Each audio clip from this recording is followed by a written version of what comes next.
अस्सलामुअलैकुम, welcome back to my channel Fatima vlogs के channel पे आप सबका खुशामदीद। आज मैं किस मौजू पे बात करने आई हूँ ये आपने थंबनेल में देख लिया होगा। और वैसे तो तमाम यूट्यूबर्स इस मौजू के बारे में रिव्यूज़ दे रहे हैं, तो मैं भी ये सारे रिव्यूज़ देख रही हूँ, वीडियोज़ देख रही हूँ। स्वीटी जी, माजरत के साथ मैं आपसे ये कहूँगी कि आप औरत के नाम पे गाली हैं गाली। किसी औरत की इज्जत उछाल रही हैं आप यूट्यूब पे बैठकर। सोशल मीडिया को मजाक बनाया हुआ है आपने सिर्फ चंद पैसों की खातिर। आपने ये जो यूट्यूब पे आके गेम खेला है ना, ये तमाम पाकिस्तानियों को पता चल चुका है कि आपने क्या गेम खेला है अंबर नाज के साथ, कुकिंग विद शबाना के साथ। क्या गेम खेला है आपने।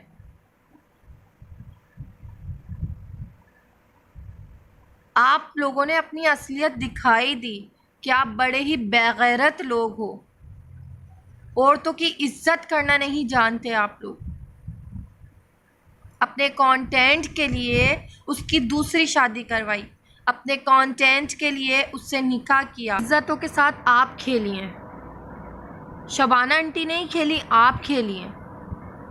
रिश्ता लेकर आप उनके घर गई थी।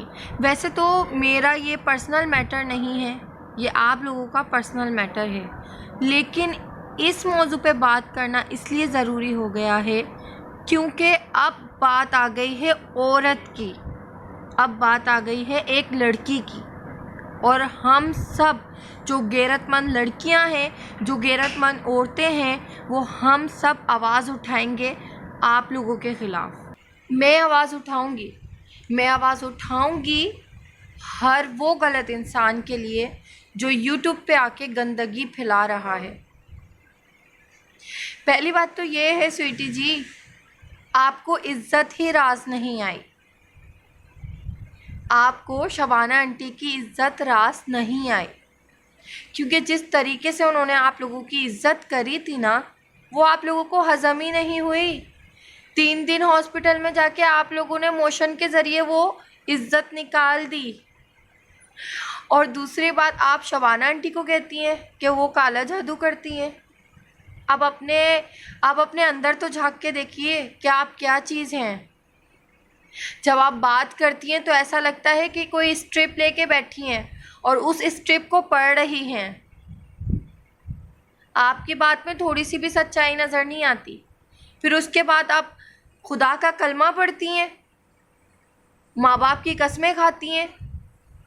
आप और आपका भाई दोनों दोगले हैं। आप कहती हो कुकिंग विद शबाना काला जादू करती है, ठीक है, लेकिन आपने अपनी लाइफ में आके खुद ही सारे पाकिस्तान के सामने यही कहा है कि आप जिससे औलाद का इलाज करवाने जाती हो उसने ये सब कुछ बताया है। क्या कुकिंग विद शबाना ने कहा कि वो किसी के पास गई हैं? वो तो अपनी फरियाद सिर्फ अल्लाह के आगे रखती हैं और अल्लाह ही बेहतर फ़ैसला करने वाला है। और मोहसिन साहब, आप ना किसी की मोहब्बत के लायक हैं, ना किसी की इज्जत के लायक हैं। आप तो इंसान के लाने के भी लायक नहीं हैं। जब आपको इतनी गैरत जाग रही है ना अपनी बहनों की और अपनी फैमिली की, तो लेटे रहते ना अपनी माँ की गोद में, पीते रहते ना अपनी माँ का दूध, खेलते रहते ना अपनी बहनों की उंगलियां पकड़कर। क्यों आए कुकिंग विद शबाना के घर पर? हाँ, क्यों रिश्ता लेकर आए? उन्होंने बोला था रिश्ता लेकर आओ, उन्होंने ऑफ़र करी थी कि आओ हमारी बेटी से निकाह कर लो। क्यों आए आप? आज अंकल ने बिल्कुल सही कहा था, आप आए तो सिर्फ़ और सिर्फ लालच के तहत आए, अपने कंटेंट बनाने के लिए आए।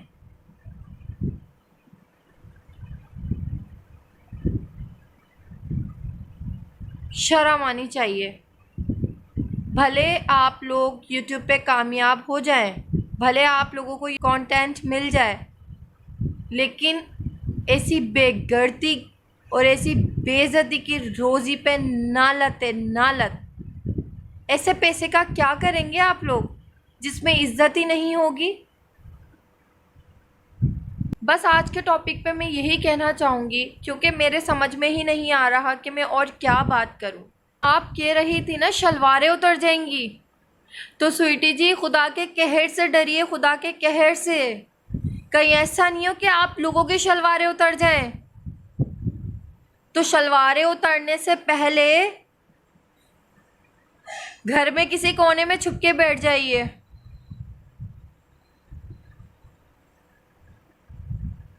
अगर आप लोगों को मेरी किसी भी बात से बुरा लगा तो मैं माजरत चाहती हूँ। मेरा अंदाज़ इसी वजह से ऐसा है क्योंकि मैं थक गई हूँ यूट्यूब पे इस गंदगी को देख देख कर, और हम ही इस गंदगी का हिस्सा हैं क्योंकि हम इस गंदगी को बढ़ावा दे रहे हैं।